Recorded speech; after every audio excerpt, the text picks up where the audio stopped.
Hello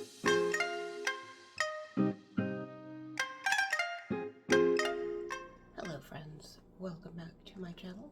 My name is Delight, and I am this morning, well, it's morning here, I am going to be talking about narcissism. I know this is a very touchy subject, and I have thought a lot about it, I've prayed a lot about it, and I've been studying it for a few years now. And it's kind of become a catch-all term for difficult people. I've noticed that people tend to use it to describe ex-husbands, friends who have betrayed them. And it's a pretty serious term to be throwing around without actually having a diagnosis. Unfortunately, NPD, which is narcissistic personality disorder, is not easy to get a diagnosis for, because most true narcissists do not see anything wrong with themselves, and they're very reluctant to go into therapy. So the chances of you actually getting a diagnosis confirmation aren't like that much. So how do you know if the person that you're dealing with is a narcissist? Or I like to use has narcissistic traits. I had narcissistic traits. I was raised by a very narcissistic family, and as a result, I had toxic traits that were pretty well rooted in the NPD realm.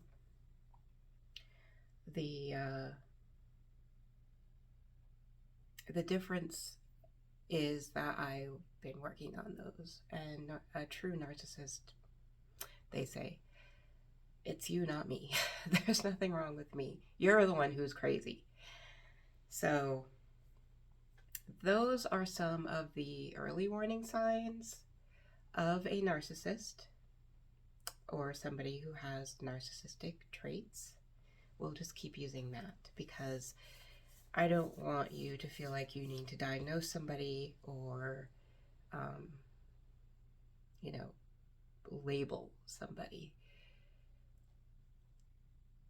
It's easier not to, and honestly, you don't have to label or even diagnose somebody as a narcissist or even having narcissistic traits to know that you don't want to be around them.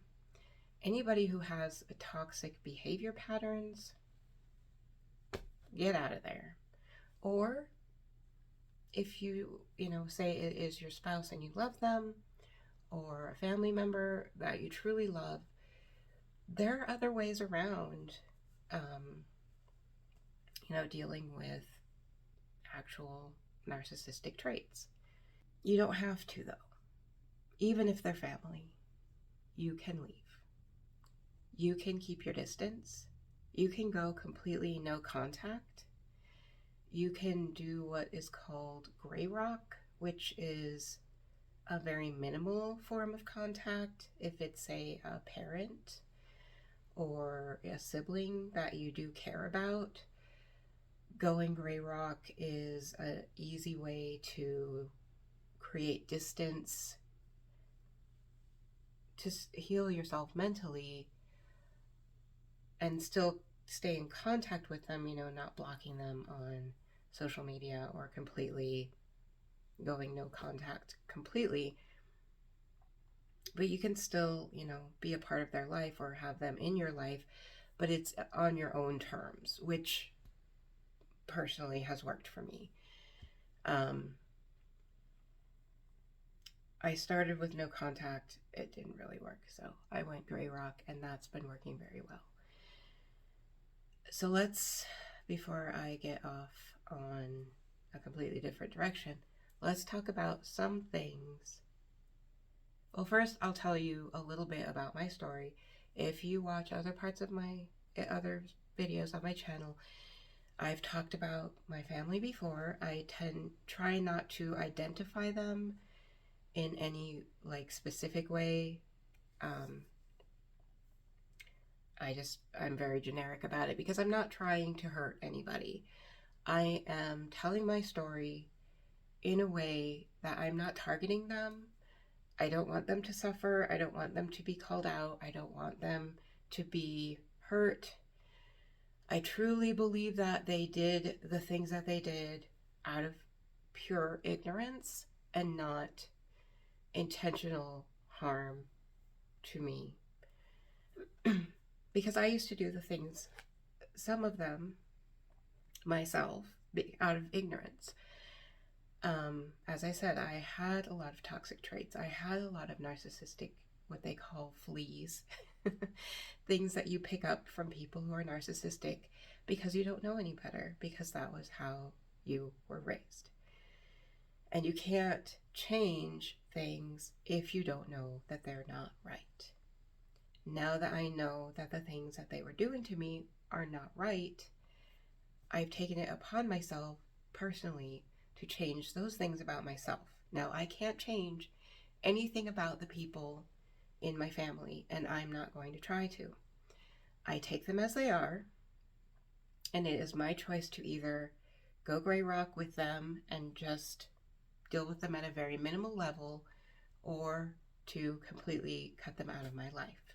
And there are a few of them who have had that done.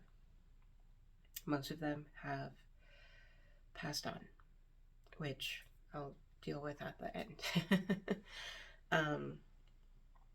But my story is I was raised by one side of my family. I won't say which side, but the other side of my family, I was told a lot of things about, which ended up not being true. It was manipulation to keep me from that person, my other parent. And I believed it because I was a child. This happened when I was a baby. My parents divorced when I was very young, probably 2 or 3. So, of course, I had no real true recollection other than I've meditated a lot in you can regress yourself to feel the feelings that you had as a baby. It's not easy. And you can take the things that you find with a grain of salt. I've also prayed a lot about it, which my full backstory is that I was atheist for the majority of my life, from about, I would say that I gave up on God when I was probably 12. A family member who I love deeply, who I finally realized over the years didn't love me as much as I thought. I had painted them on a pedestal, and that is something that a people pleaser does, which I am. Didn't quite care the same about me on recollection, like looking back at my life, but that's neither here nor there. I'll talk about that at another time.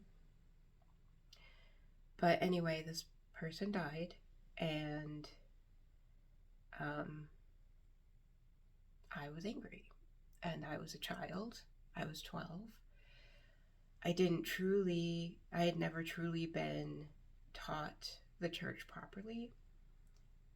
And I'm going to make a whole separate video about this, so I'm just briefly going to touch on it. I was not taught about God properly. The church that I was a part of was not good for me. And my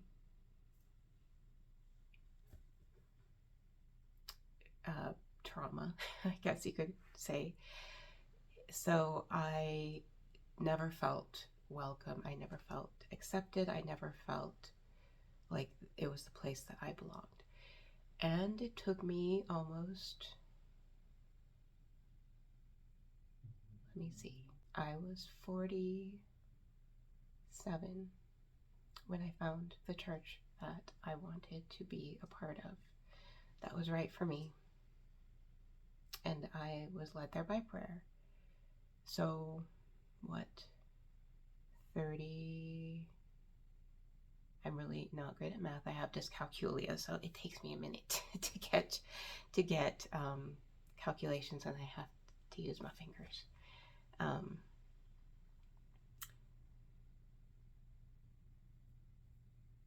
It's like 35 years. Let me know if that's right. I'm not going to calculate it. We're just going to go with 35 years. In that time, I considered myself a Satanist for a while. Yeah, that was 13. Probably 13 to maybe 18. And I kind of mixed that with Wicca and witchcraft, and I did that until I was in my 20s, early 30s. I considered myself that. And then I dabbled briefly in like Buddhism and exploring, Eastern religions. And then I just said, forget it. And I went full atheist. So I was without God in my life for over 30 years, 35-ish. Anyway, about my family. I mentioned the atheism because it really had a big bearing on me not healing properly. Because I felt like I could conquer the world, that I was in control, and really I was just being led by dark forces. So my family was, if you look up the narcissistic family cult, that was what I lived in. And I will link a video from Dr. Patrick Lehan. I hope I'm saying his last name right. He did an amazing video about the narcissistic family cult, and it was the thing that opened my eyes to what I was going through. If you go against them, you're basically dead to them. If you try to leave, you're dead. If you do anything other than praise them and perpetuate their lies, you're dead. You're out. I was the black sheep, the scapegoat, because the strongest person in the family didn't like me. And I lived with the extended family. My grandparents, my aunt, my primary caregiver parent, and my sibling. All in the same house, and thrown into the mix were, at various times, foster children and children that they would babysit for extra money, which, folks, watch who you leave your children with. That's all I will say. There was a lot of abuse going on in my home, and it was directed not always to myself, but when a new child would come in, they would get the brunt of that anger from the person who was abusing me the most. And there wasn't much I could do about it. And sometimes, I hate to admit it, I didn't do what I could to stop it. And sometimes I, at a low level, participated in, poking fun or ridiculing and things like that in an effort to save myself, I guess, to gain the favor of the person who was doing the most of the abuse. And I've forgiven myself for that. I was a child. This all happened from the ages of 6 till about 17, 18. So by 18, I should have known better, but I was still afraid of the person who was my biggest abuser. And I can say that it was actually not my primary caregiver who was my biggest abuser. Most of my anger towards them comes from the fact that they never protected me, but I felt used me as a shield against the abuser and allowed me to be attacked in an effort to save themselves, which, again, I have worked through and forgiven. So my family dynamic was one that the first rule was you did not go against the family.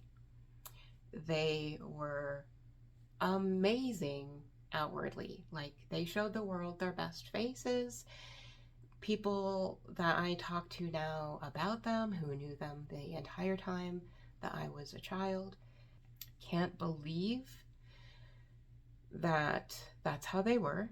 And I don't try to convince them because I honestly don't care. They can believe me or not. It's not a big deal. But they say that they did see things that made them wonder. The second rule was that you did not talk about anything that went on in the family dynamic. You just accepted it, pretended it didn't exist, and went on with your life, and made your way as best as you could. And the third rule is you never, ever, ever got to set a boundary. And that was probably the hardest part for me. I was never allowed to have my own identity, and I'm pretty sure that's why I rebelled as hard as I did. I mean, I was rebellious as all get out. And so that even more strongly labeled me the black sheep of the family. I never wanted to be like them, and the only times that I was like them were, again, out of ignorance and truly just not knowing that that's not the proper way to act.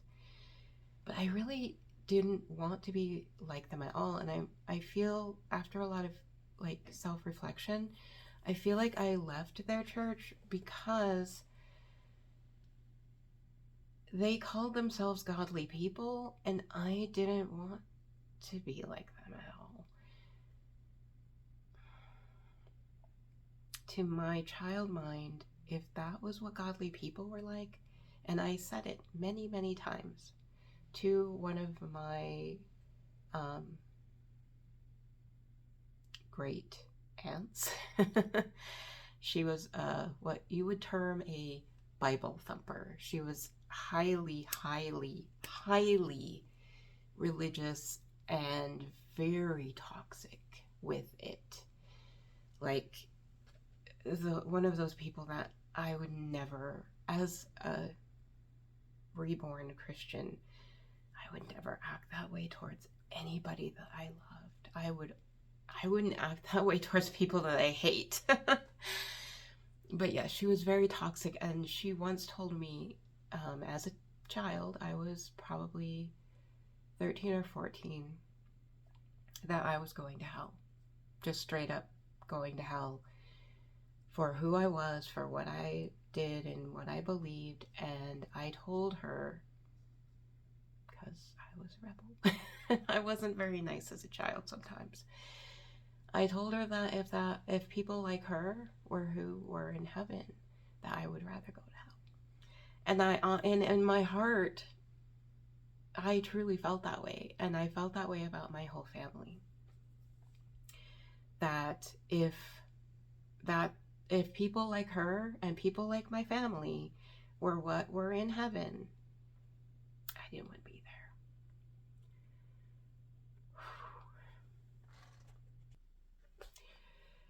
Whew, that one was a hard one. I always know the places that I need to work, like where I need to keep working, because they get me. I can talk about, I've gone through a lot of work. It's been almost 5-year journey. And I still get stuck in the strangest places, but I get that one. But no, knowing the people that I go to church with now, I know that there are good people there. And I am truly where I belong now. And I pray for my family, and I do a lot of work for them. That person who told me that has since passed on, and I pray for her a lot. And I may end up doing temple work for her if I get the chance, if it's not already been done. And I hope that she does go to heaven, and I hope that she does learn what she was doing that was not right. But anyway, that's how I ended up where I was. I didn't want to be like my family, and I ended up doing things like them, unfortunately, because I didn't know any better. And because I didn't know any better, I ended up hurting people that I love, like my children, like my spouse.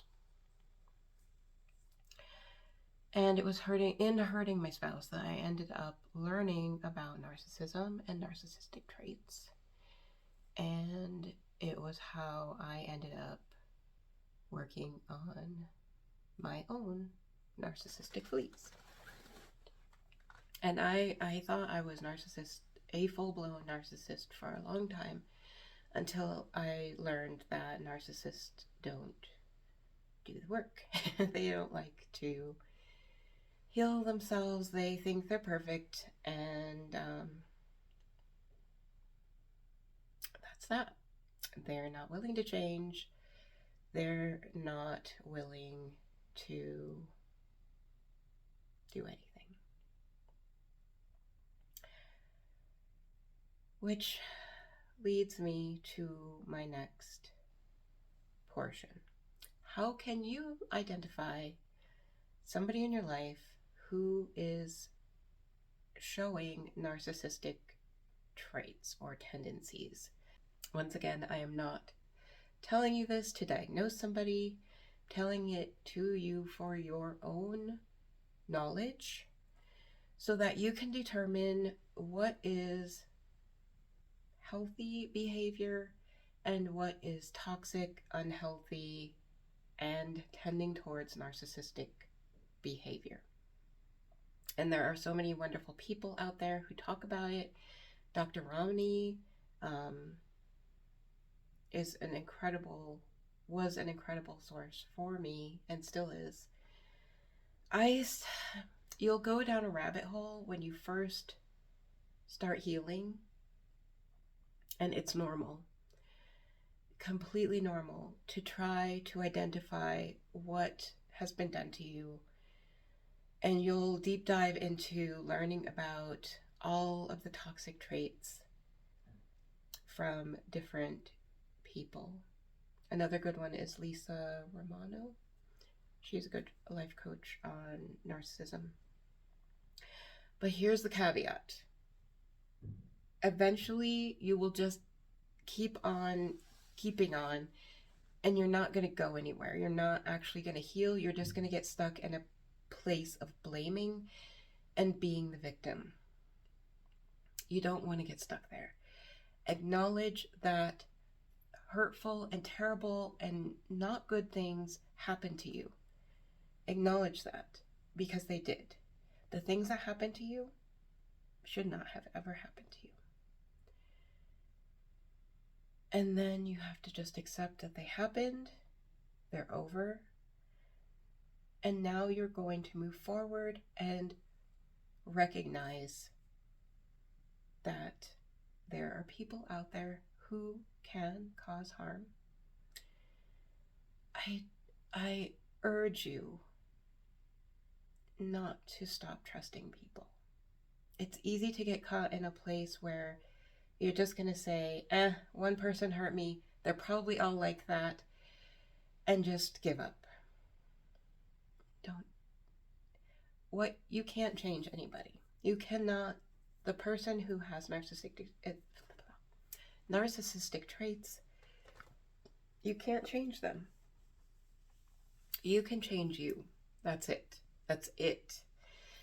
You cannot stop people from being who they are, and I urge you not to try. It is only going to lead you to immense frustration and pain, more pain. Let them be who they are. If you need to, distance yourself from them. If you need to, cut them out from your life. Send them love and say goodbye. I urge you not to hate them. And I urge you to work on forgiveness towards them. And I know it's not going to be an overnight process. Trust me. It has taken me 4 good solid years of working on forgiveness for my primary caregiver. And I have just scratched the surface of that. I still have a lot of work to do. So I know. I do not say this lightly. And I do not hold anything against you. I straight hated the person for a good solid year. Like, wished them the absolute worst. And it didn't make me feel any better. It didn't make me feel one whit better. It didn't change what happened. And I honestly had to get through that point to be able to get to true forgiveness. So take your time with it. Otherwise, if you try to force it, which I did at the beginning, it's going to backfire on you big time. Because they're going to do something like they always did. And it's going to trigger all of that old pain. And you are going to come at them hard, which I did. And it didn't make me feel any better. Didn't help the situation at all. So yeah, take it slow. It's a process. And, you have to hate them for a while. Acknowledge that. It took me, because I was trying to deny my hate towards them, I had to admit to myself, you hate them for what they did to you. And that's okay. You can feel that hate. You can live there for a minute. But my problem was I wanted to live there forever. I wanted them to suffer the way that I had. But that's not for me. That is the love that God gives us. That is the love that Jesus gives us. They take that vengeance off your shoulders. That is why it is said, vengeance is mine, saith the Lord, because he doesn't want us to suffer that vengeance. He doesn't want us to suffer that pain of having to hate somebody. That's not what our hearts were meant to do. Our hearts were meant to love. So feel that hate, feel that anger, feel that grief. Feel all of it. Feel the pain. Let yourself feel it. When we come from those kinds of family situations, we have stuffed down our feelings because we were told they were wrong. We were told they were bad. We weren't allowed to be angry. We weren't allowed to be sad because it bothered somebody else. I know, I get that. Feel it. Allow yourself to feel it. I wrote in a feelings journal for an entire year and a half. before I could recognize my own feelings, and acknowledge them. I had a sheet, I'll link it below, it helped me a lot, of just feelings, like a whole circle of feelings and how they, like what their category is, like sad, mad, angry, hopeful, helpless. That helped me a lot. And I encourage you to do it. I just wrote down like what I was feeling. I did it at the end of the day. You can do it as you feel them. It's all personal, There's no wrong way to do it. But yeah, acknowledge those feelings. But coming back to how to recognize those toxic traits, and these are just toxic traits in general, but some of them are very specific to narcissists. The number one thing from living with narcissists my whole life, from my own narcissistic traits, that I have recognized as a huge red flag, like burr, burr, burr, burr, kind of red flag, is when you start to heal, especially if you're a people pleaser. And a people pleaser is somebody who puts others' feelings before their own. Like, you're more worried about how somebody else feels, what their reactions are going to be, than your own. This is especially for you. If you go from being a people pleaser to taking care of yourself first, putting yourself first, putting your own feelings above the other person, a healthy person, a healthy, mentally healthy person will applaud you for that. Putting yourself first, saying no, saying, I need to do this for me, saying, I love you and I'm doing this for me, or I love you and I can't help you with this. I love you and no. If their response is anything other than, that's awesome, okay, thank you so much for letting me know, get out of there. That is not healthy. If you yourself cannot take a no, cannot take a rejection, if you ask somebody to do something for you or go somewhere with you or take you somewhere or help you move or anything like that, if they say, I'm sorry, I can't, and you feel anything other than gratitude towards them for being honest with you, if you feel resentful towards them, if you feel angry towards them, if you feel like they're leaving you or doing you a disservice or not loving you, work on that.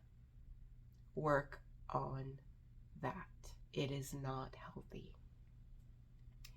If somebody tells you no, your first response should be, okay, thank you for being honest with me, or, thank you for considering it, or anything nice, something nice, They're not doing it to harm you. They're not doing it to hate you. They are setting a boundary and saying, this is not something that I can do. And that's okay.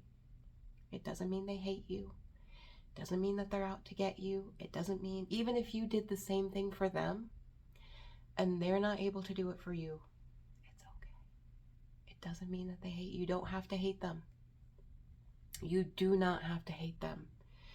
You do not have to, think, oh my God, this person is the worst. Or, classic for me, I will never help that person again, ever, ever, ever. They are done. I will never do another thing for that person.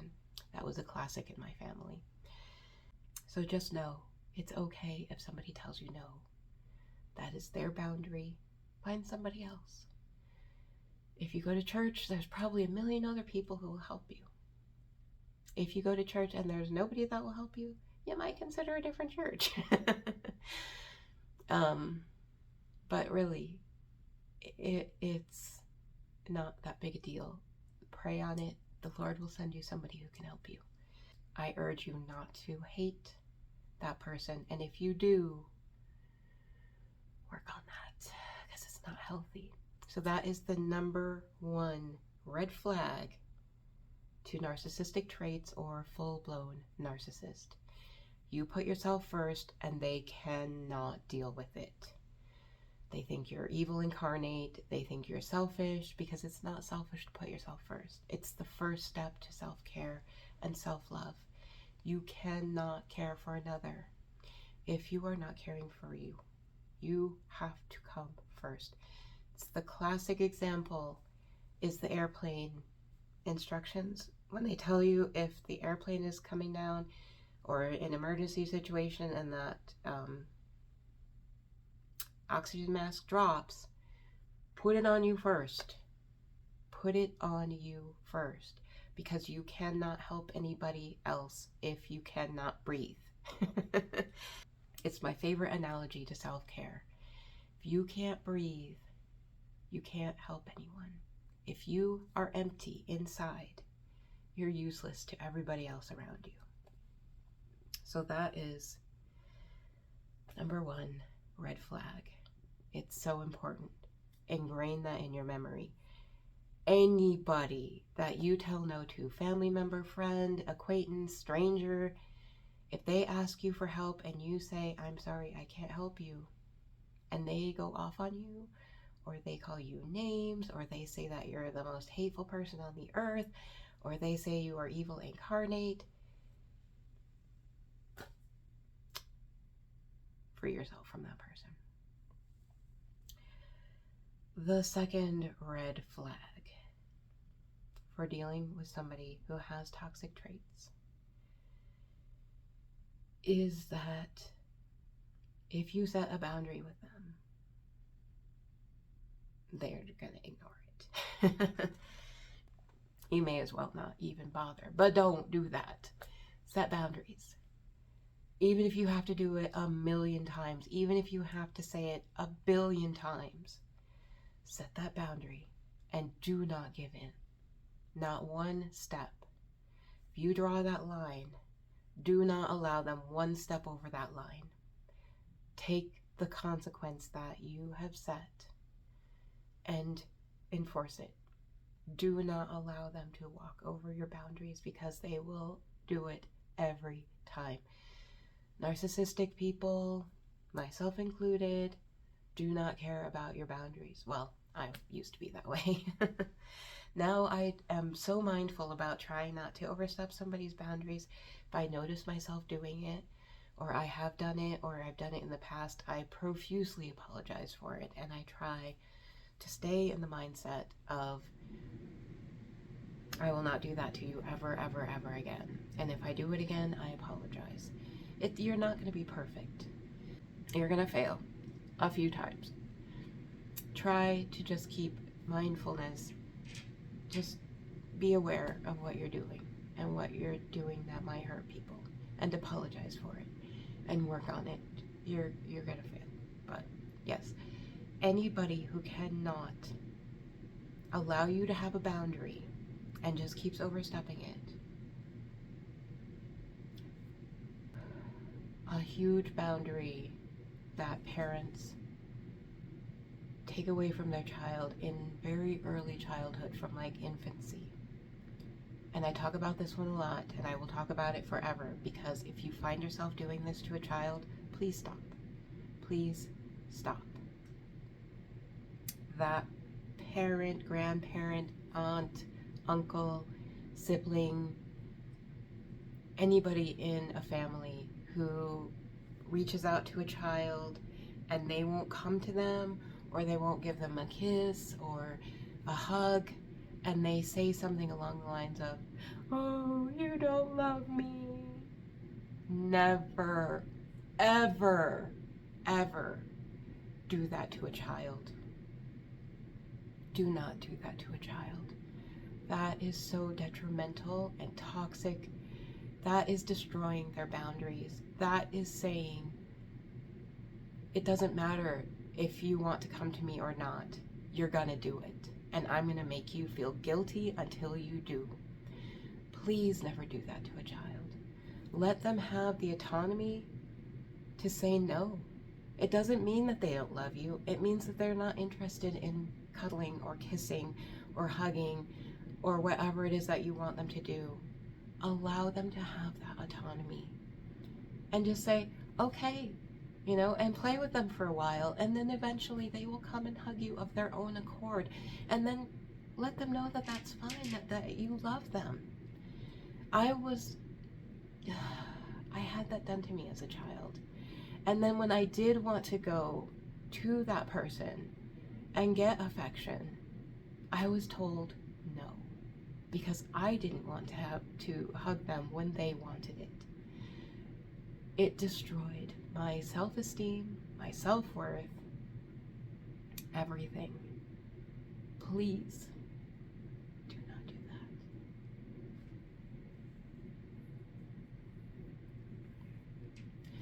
Give your child the respect to be their own person. If they have a nickname that they like, if they don't like their name, if they don't like their given name, and they like a nickname better or their middle name better, allow them to use that. It is their identity. I personally was given a nickname by my primary caregiver that I don't like. I'm not a nickname person. You can call me honey, you can call me sweetie, you can call me dear, honey, love, whatever, all day long, and I'm cool with that. But please don't butcher my name. And that was the issue. It was a nickname by shortening my own name. I'll say it. I hate it. I'm not I don't like the T sound at the end of things, and they called me Lighty, and I hated it. From the time I was a child, I love my name. My name is Delight, and I love my name. I think it's beautiful. It's my name, and I love it. Now, my primary caregiver didn't like their full name, and they liked the shortened version of their name. And I assume that they were just projecting that onto me, but I didn't like it. And I told them time and time and time again as a child, that's not my name and I don't like it. And they gave me the guilt trip. Oh, well, I like it and I think it's cute and I like calling you that. And oh, it hurts my feelings if I can't call you that. That's my term of endearment for you. None of those are valid. I didn't like it. It didn't matter what that other person thought or felt. I did not want to be called that. That was my prerogative, even as a child, to not be called something that I didn't want to be called. And it should have been respected. There was no reason to make me feel bad for wanting to be called by my name that I love. None. So if somebody does any of those things to you, steps over a boundary, does not respect something that you asked of them, and I was guilty of doing it to my husband for many years because I didn't understand that a boundary was a thing. I thought people who love you don't care what you want. They just go ahead and do it. Because I was told the whole time that that person loved me. So those are the horrible things that you do to children when you do those things to them. And it's not fair. And it creates broken adults. It creates adults with serious relationship issues and mental problems. So please, don't do it. Set boundaries, enforce them.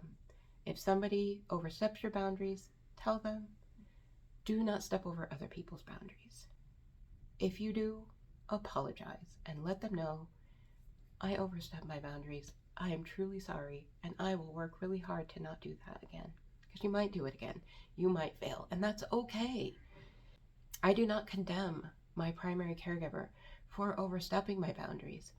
I was upset with them for making it feel like it was my fault for having them.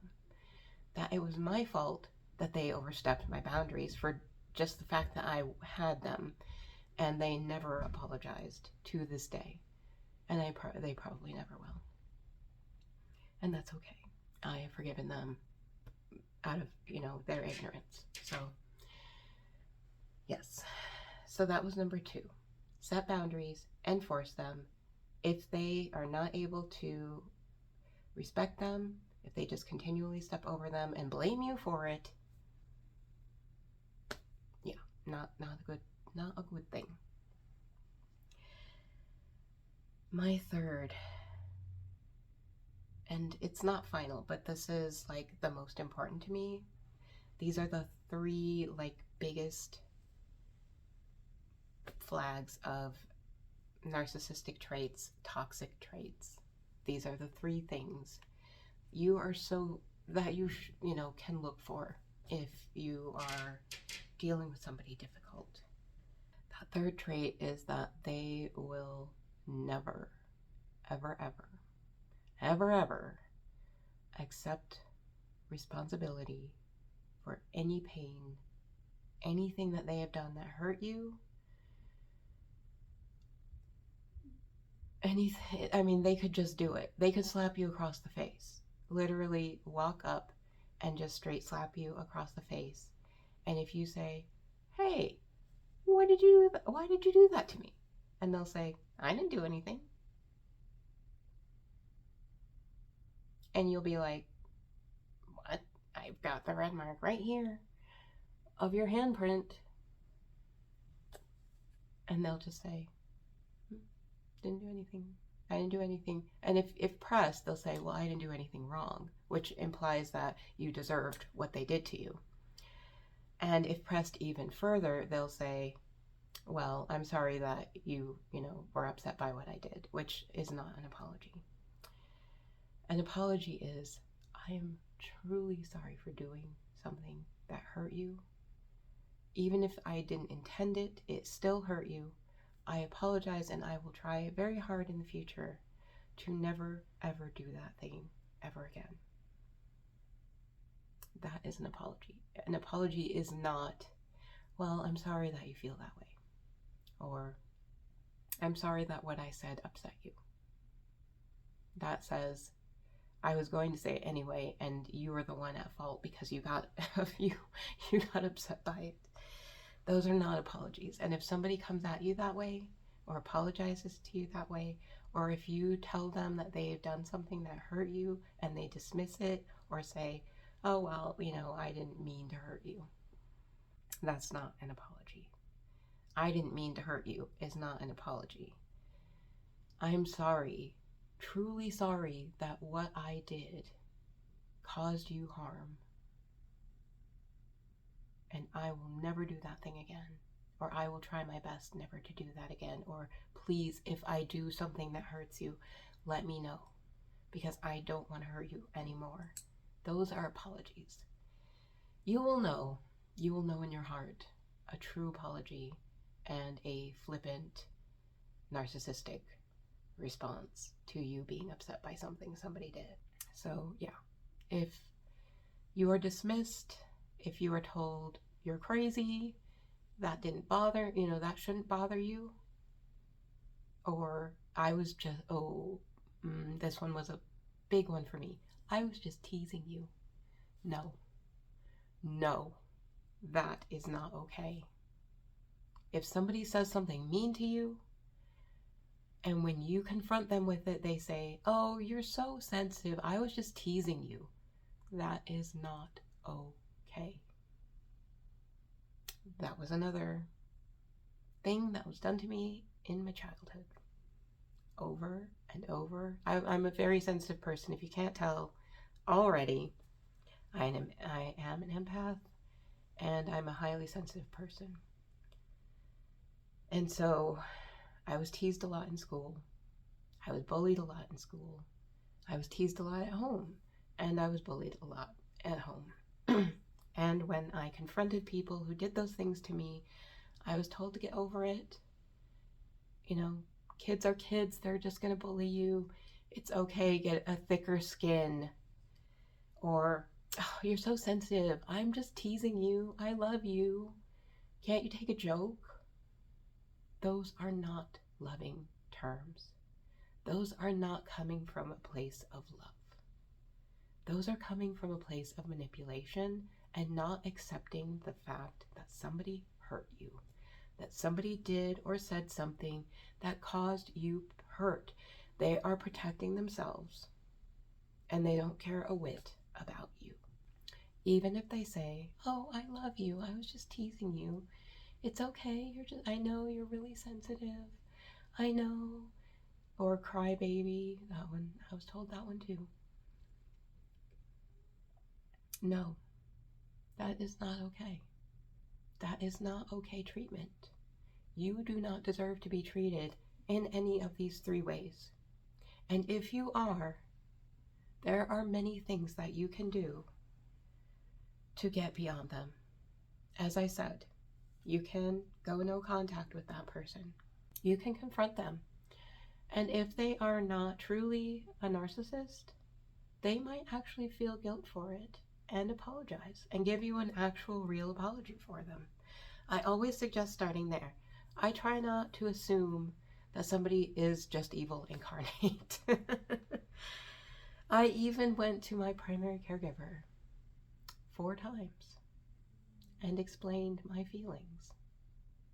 And I was met with, you're crazy, you don't know what you're talking about, I have always loved you, I don't know where you're getting this, I did not do those things. Every single time. It's, I at least tried. And you may get that.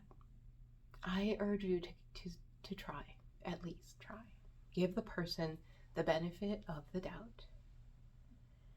Give them the ability to say, I'm sorry, and I will try to change.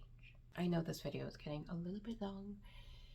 I hope you watch through the whole thing. I will try to get through the rest fairly quickly here. And I will continue to make videos like this for you because I feel like they're really important. But yes, confront the person if it's safe. Now, if somebody is absolutely physically harming you, don't. Just leave. Do yourself a favor and just leave. You will do yourself no favors by putting yourself in harm's way. None of these things, that's why I don't mention physical abuse in any of these red flags. These are for just people who are, kind of crummy. If you are being abused, by all means, physically. Mental abuse sometimes can happen without the other person truly knowing that they're doing it. It doesn't mean that it's not as harmful. I sometimes feel like it's more harmful than physical abuse, but no. If you are being physically abused, get out. Get out. Get far away. Do what you need to. Go to a church. Go to somebody. Get away. Take care of yourself enough. Love yourself enough. Anybody raises a hand to you, get out. Do not play with that. This is merely for people who are crummy in the verbal and emotional abusive sense. And even that, if you don't feel like you deserve that, by all means, leave. You never deserve to be abused in any way. But some people, like I said, don't know that they're doing it. I was doing it and I didn't truly understand that I was doing it because I was raised that way. I thought I was told by people who said that they loved me. I was done these things by people who said they loved me, and I truly believed that this is what people did when they loved you. It was a hard realization to come to, and it made me realize that maybe they really didn't. So yeah, no, I am not saying to confront an abuser if they are physically abusive or you just don't want to. You have that prerogative. Do what you feel is right. Follow your heart. because you probably have not been. When you're abused from childhood, you have an innate distrust for everyone and especially for yourself. I did not trust myself. So now I've gotten to a point where I trust myself and I can give people the benefit of the doubt and say, I don't think this person is truly trying to hurt me. Let me check. And I tell people when they're hurting me now. I say, what you said really hurt me and I don't appreciate it. And I give them the chance to say, oh my goodness, I am so sorry. I did not mean that at all. I was not trying to hurt you, and I'm really, truly sorry that what I said did hurt you, and I will try to do better in the future. And if they just come at me with, well, I'm sorry that you feel that way. I know, the first one I can say, okay, I can give this person another chance. And the second one I can say, do I want to give this person a second chance? How important are they to me in my life? Some people just need to understand what love is. Some people have come from abuse, as well, like I did. I didn't know that I was hurting people, and it took me a while to understand that I was, and it took a lot of self-work. But now I've gone back and I've apologized to people for doing those things. I even apologized to exes, and they've apologized to me, which was like, wow, yeah, crazy sauce. But I'm glad that I gave those people a chance. I'm glad that I gave the people who have hurt me most in my life a chance. One of them died before I had the chance, my biggest abuser, but I felt her, I can say her because she's passed on, but I felt her when she passed before I even knew that she had, and I felt her apologize to me. It was a beautiful gift. It was a beautiful thing, and I have since softened my heart and prayed for her. So if you are experiencing any of these 3 things, and I will list them right here, please, if it's safe, only if it's safe, confront that person. Let them know that you're not going to accept that kind of behavior from them anymore. And if they continue with it, or dismiss you, or tell you it's your own problem, I won't go on with Grey Rock and no contact in this video. It's already getting towards an hour. I will make that my very next video for you, how to do those things effectively, and I will let you go for now. I hope that you find this video very helpful. Please let me know in the comments any other signs that you found very helpful, important. Those are the 3 things that I personally look for now that have helped me the most.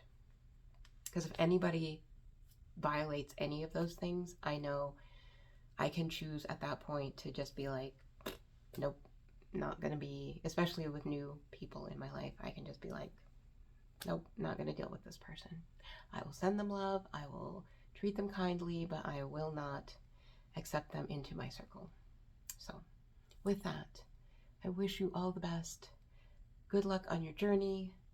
I love you, and have an amazing, blessed day. Bye-bye.